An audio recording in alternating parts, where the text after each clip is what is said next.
The crackle of the fire in the Harris household did nothing to soften the chill that hung in the air.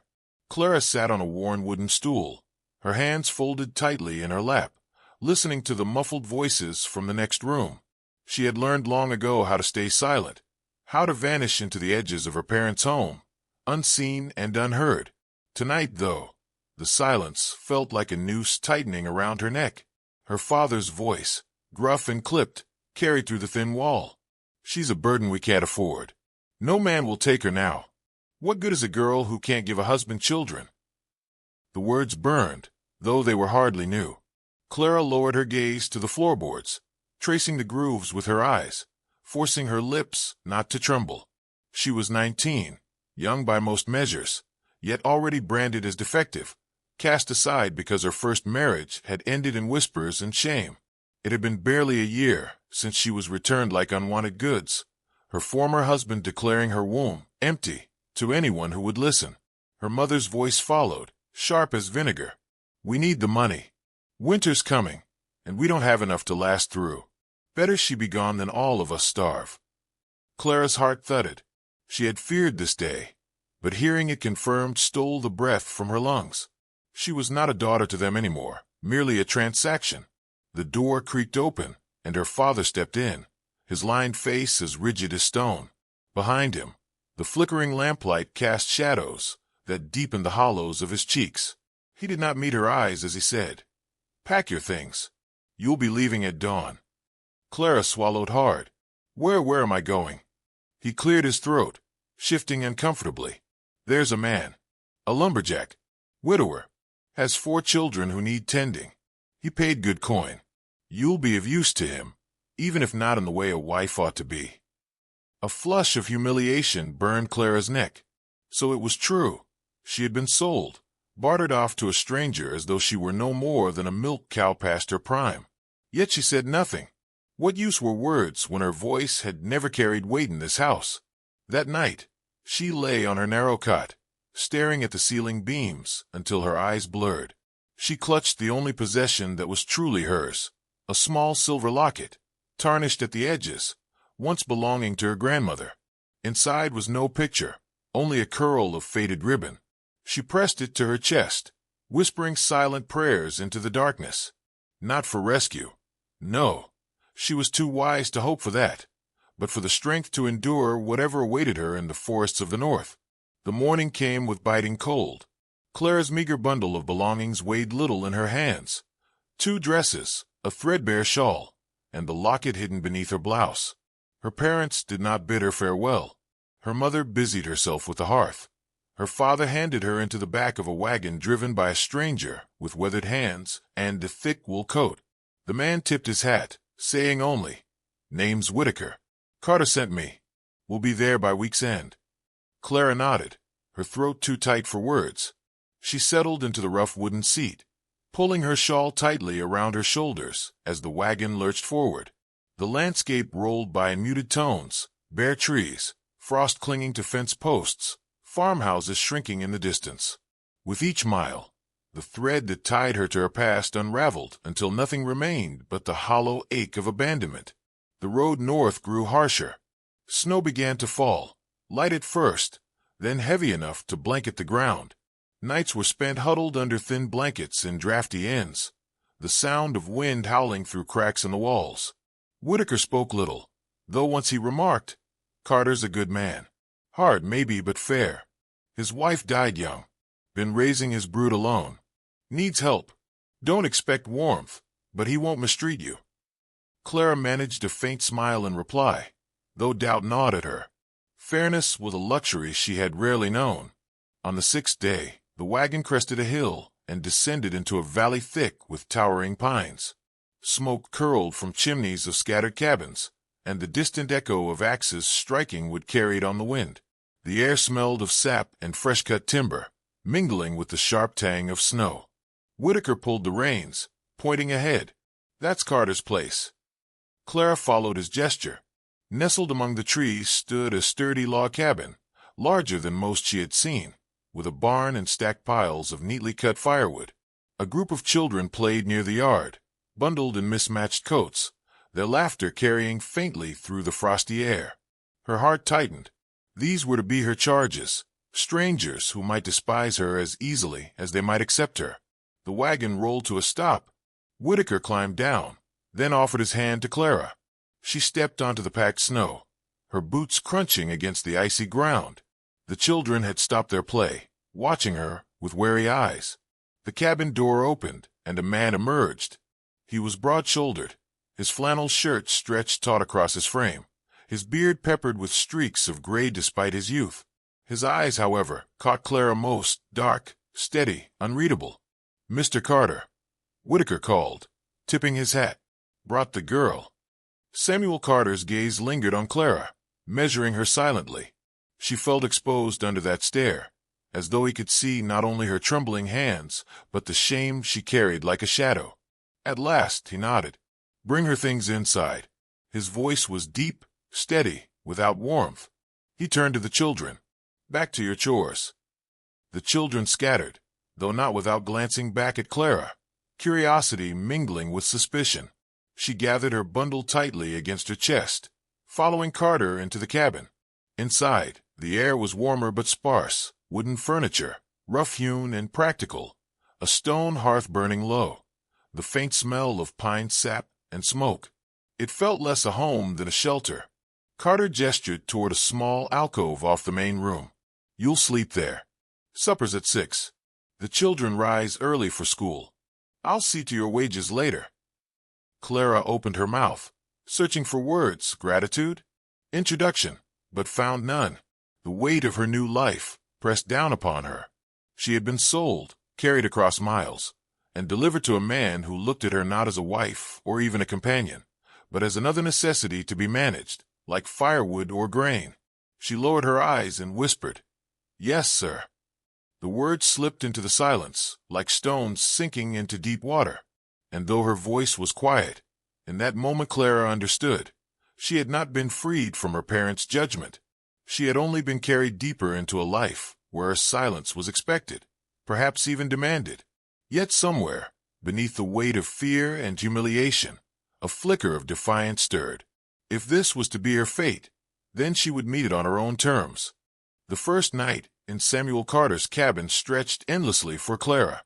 The wooden alcove she had been given was small but tidy, its cot stuffed with straw and covered by a wool blanket that smelled faintly of pine smoke. She lay awake long after the children had gone quiet, staring at the beams above her, listening to the creaks and groans of the house, settling in the cold. Every sound reminded her that she did not belong here. Not yet, perhaps not ever. Morning came early. A rooster crowed somewhere outside, and the faint light of dawn slipped through a narrow window. Clara rose quickly, brushing the wrinkles from her dress. The floorboards were cold against her feet, grounding her in this new, uncertain reality.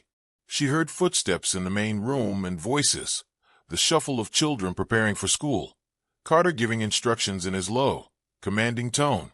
When she stepped out, 4 pairs of eyes turned to her. The children stood clustered near the table, 2 boys, lanky and restless, and 2 younger girls, clinging to one another shyly. Their expressions were guarded, as if weighing whether she was friend or foe. "This is Miss Clara," Carter said simply, without ceremony.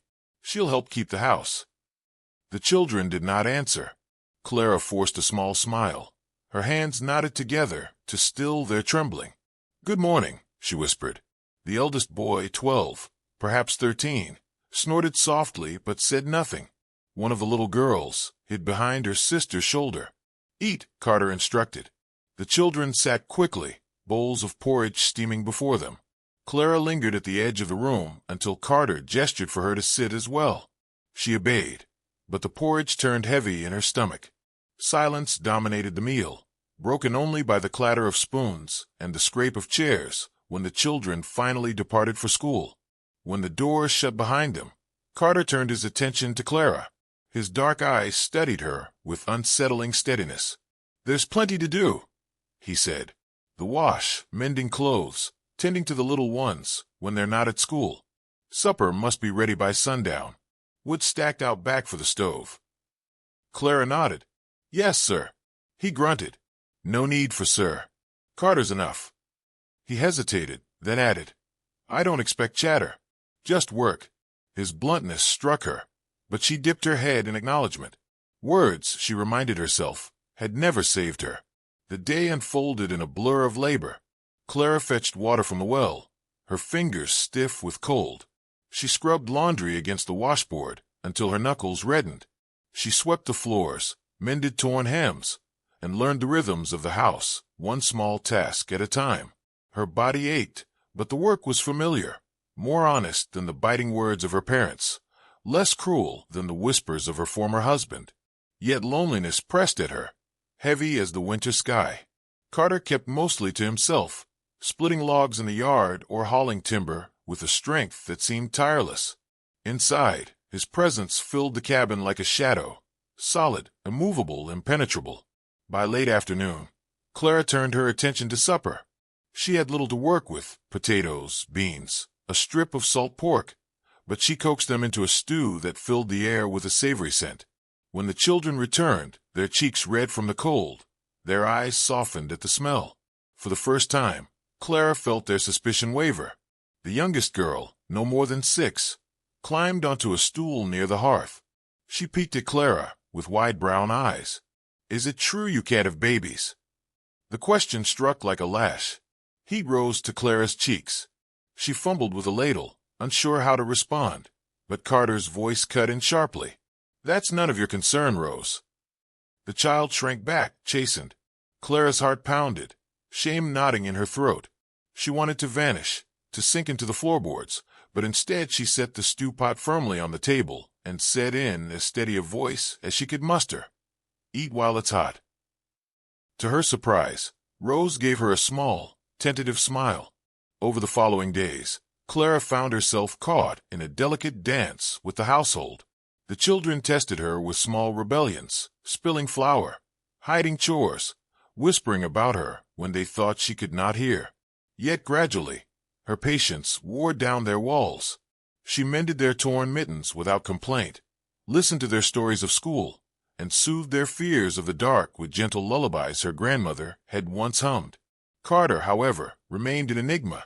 He spoke little, worked long hours, and carried himself with a weight that seemed heavier than the timber he hauled. Once, Clara glimpsed him standing alone at dusk, staring at the horizon as though searching for something lost. His loneliness clung to him like the scent of pine sap, sharp, constant, undeniable. One evening, when the children had gone to bed, Clara lingered at the hearth, darning a sock. Carter sat at the table, oiling his axe. The silence between them stretched taut. You work hard, he said at last, his voice rough. Clara looked up, startled. I try. He nodded once. That's more than most. The words, plain as they were, warmed her more than the fire. She lowered her gaze quickly, afraid to read too much into them. Winter deepened, and with it the cabin grew both smaller and more intimate. Clara began to notice details she had overlooked at first. The way Carter's hand rested briefly on each child's shoulder at supper, the care with which he repaired their shoes, the gentleness that slipped through the cracks of his sternness. He was not a cruel man, she realized, but one who had been forced to build walls around himself after loss. And perhaps, in her own way, she understood that. Yet the unspoken truth of her presence lingered like a ghost. She had not come freely. She had been bought, her worth reduced to coin. No matter how kindly the children's eyes grew, no matter how steady Carter's voice sounded, the shadow of that bargain haunted her. One night, as she lay awake in her alcove, she overheard Carter speaking quietly with Whitaker, who had stopped by with supplies. She's strong, Carter said. Keeps the house well. The children take to her. And you? Whitaker asked. A pause. Then Carter's voice, low, almost reluctant.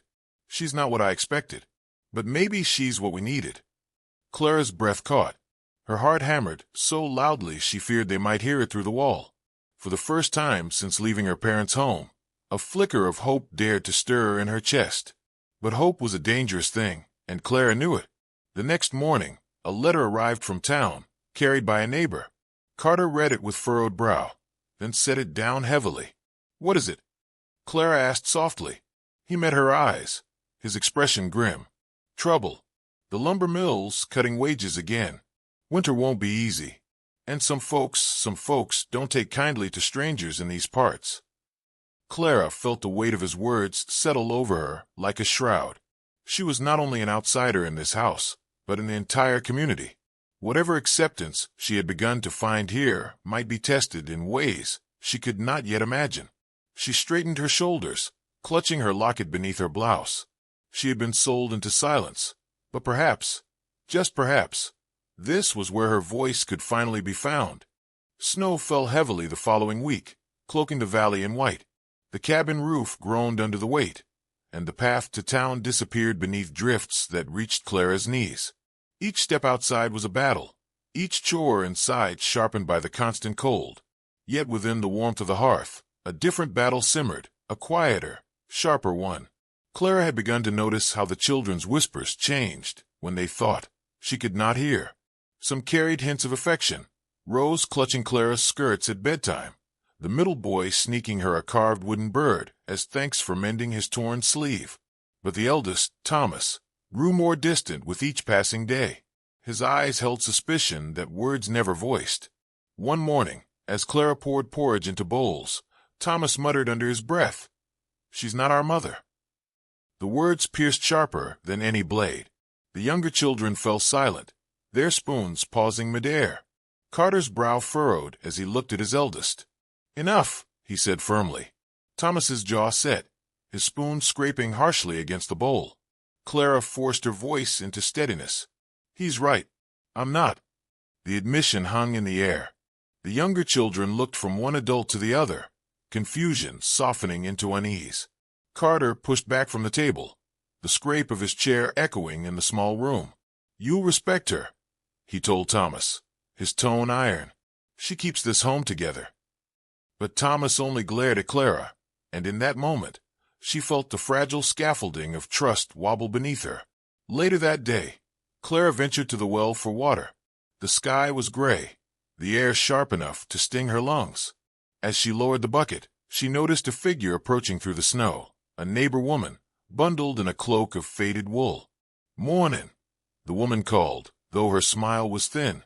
"You must be Carter's new housekeeper." The pause before the last word carried venom. Clara forced a polite nod. "Good morning."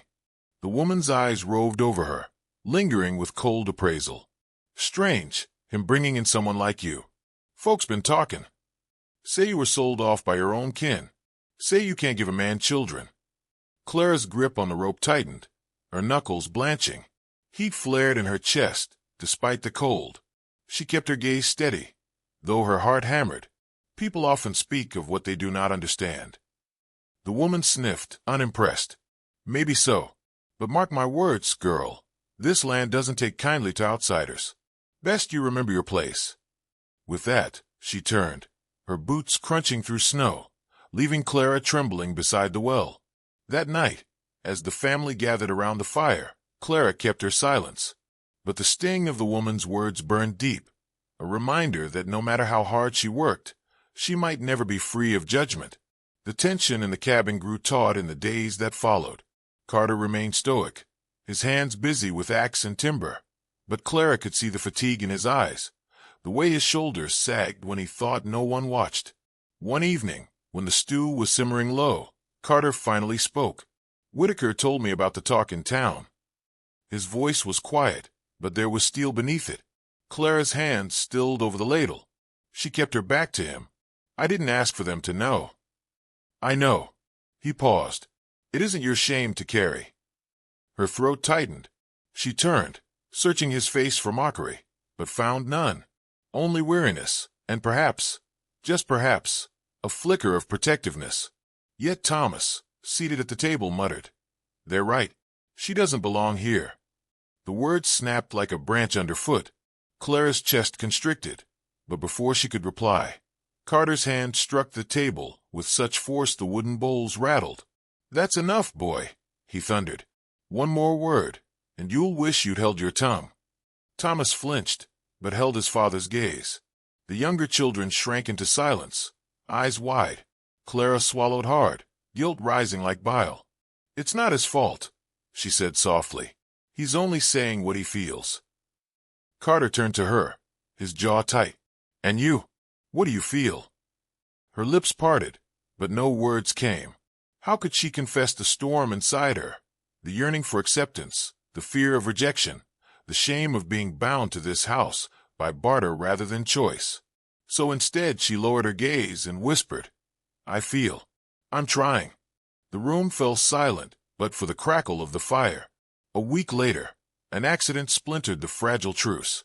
The children had been playing near the edge of the clearing, while Clara hung laundry to dry. Thomas, ever restless, dared his younger brother to climb one of the tall pines that bordered the property. The boy scrambled up quickly, but his foot slipped on an icy branch. Clara dropped the basket and rushed forward, heart pounding. Careful, she cried. Come down slowly. But the boy panicked, clinging to the tree, tears streaking his cheeks. Clara edged closer, coaxing gently, her voice steady despite the fear clawing her throat. Listen to me. Look at my hands. One step at a time. I won't let you fall.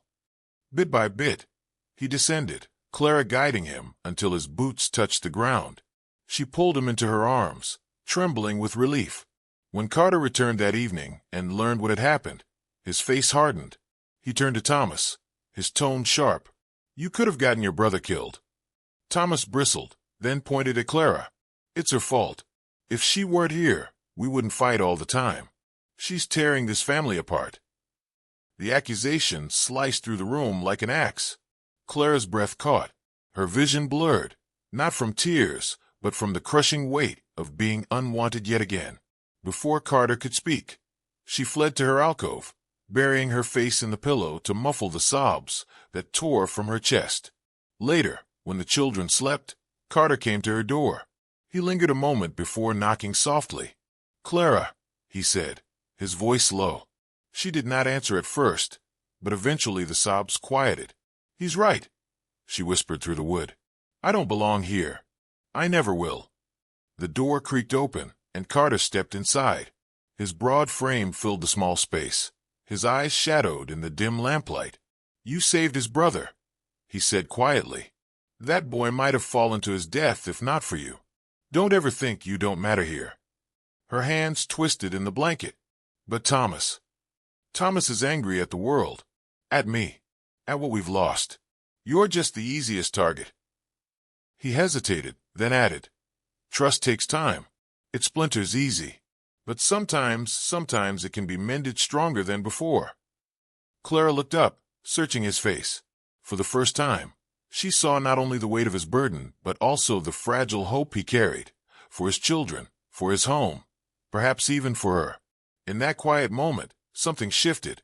The splinters of trust had cut deep, but maybe, just maybe, they could be bound together into something unbroken. That night, Clara lay awake long after Carter left, staring into the shadows. She thought of Thomas's anger, of the neighbor's cruel words, of her own lingering fears. Yet beneath it all, she felt a spark, a fragile, flickering ember, that whispered she was not as powerless as she had once believed. But embers could die as easily as they burned, and the trials ahead, she could sense them looming, would test not only her strength, but the very foundation of this fragile family. Spring thaw came slowly to the valley, loosening the iron grip of winter. Snow retreated from the hillsides, revealing stubborn green shoots pushing through mud. The river, swollen and restless, carried chunks of ice downstream with a roar that shook the earth. Life, after months of cold silence, stirred again. Inside Carter's cabin, however, the silence had not yet broken. Clara moved through the rooms with quiet diligence, mending clothes, preparing meals, guiding the younger children through their lessons. But an invisible wall stood between her and Thomas. His eyes, sharp with suspicion, followed her every move. He spoke little, and when he did, it was often with barbed edges. Carter noticed. He always noticed. One evening, as he sat sharpening his axe by the fire, he spoke, without looking up. Thomas is my son, Clara, but he's hurting. He's afraid letting you in means letting his mother go. Clara's needle paused mid-stitch. The younger children slept, their soft breaths a rhythm beneath the crackling fire. And what about you? She asked quietly. Carter lifted his gaze. His eyes, shadowed with years of hardship, softened. I've been holding on to the past so tightly. I didn't see what the Lord was setting before me. He set the axe aside. Maybe it's time I let go.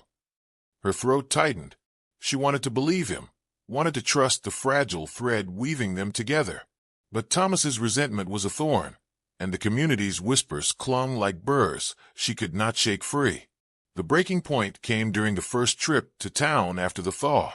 Carter loaded the wagon with lumber to trade, and Clara went along to purchase flour and cloth.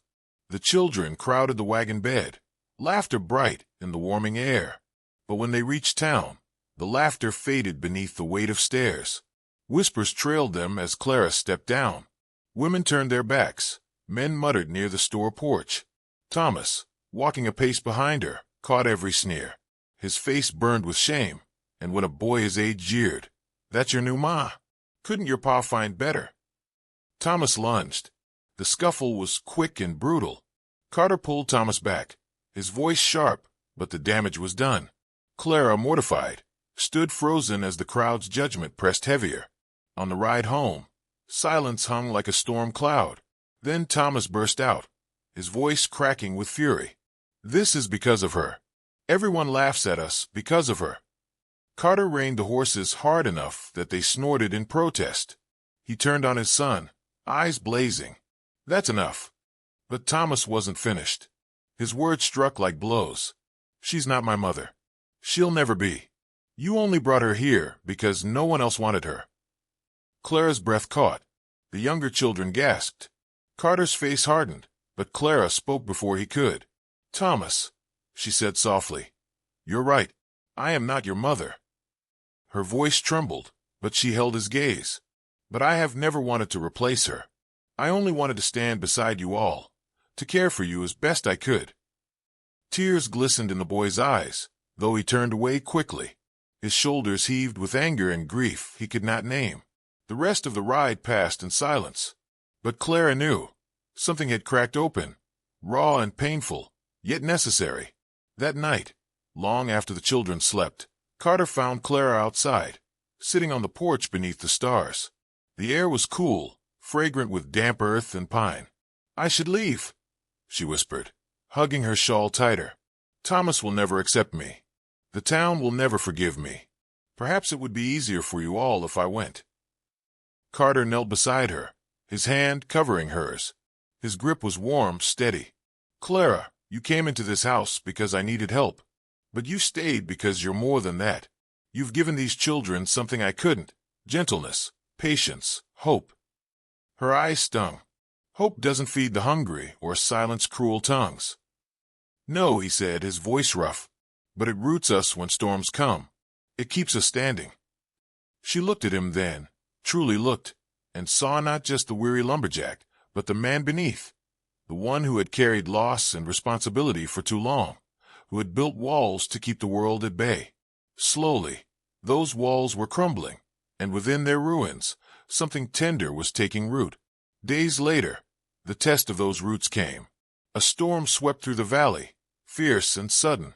Trees snapped, the river overflowed, and one of Carter's storage sheds collapsed under the weight of fallen branches. The family worked tirelessly to salvage what they could. In the chaos, Rose wandered too close to the swollen river. Clara's scream split the air as she saw the little girl slip on the muddy bank. Without hesitation, Clara sprinted, her skirts heavy with rain, and caught Rose's arm just as the river surged. The force nearly dragged them both under, but Carter was there in an instant, hauling them back to safety. He clutched Rose against his chest, then turned to Clara. Rain plastered her hair to her face, mud streaking her gown, but her arms still trembled from holding on with every ounce of strength. "Thank you," Carter breathed, his voice breaking. Rose, sobbing, clung to Clara's neck, and for the first time, Thomas's eyes softened. He looked at Clara not with hatred, but with something else, reluctant recognition. In the quiet after the storm, the family gathered around the fire, exhaustion heavy, but hearts strangely lighter. Thomas sat apart at first, but as Clara tucked the younger children into bed, he approached. "I was wrong," he muttered, his voice low. You saved her." Clara's heart swelled, though she kept her reply gentle. "I do it again, Thomas. For all of you." He nodded stiffly, then slipped away. But it was enough. A seed had been planted. Weeks later, as the valley bloomed with wildflowers and the scent of pine filled the air, Clara stood beside Carter in the yard. The children played nearby, their laughter carrying on the breeze. Carter took her hand, his calloused fingers entwining with hers. "When you came here, Clara, it was by trade, by necessity. But what's grown since?" He paused, emotion thick in his voice. "That's something deeper, something real." Clara's eyes shone. "Roots," she whispered. "Roots," he echoed. They stood together, watching the children chase one another in the golden light, and for the first time in years, Carter felt whole. Clara, once abandoned and silenced, had found not just shelter but belonging, and in the soil of hardship, love had taken root, strong, unyielding, ready to grow. The wind rustled through the budding trees, carrying with it the promise of seasons yet to come. Their trials were not over. Storms would rise again, whispers would return, but the foundation was laid. This was no fragile truce, no temporary arrangement. This was a family, bound not by blood alone but by choice, sacrifice, and the enduring roots of love.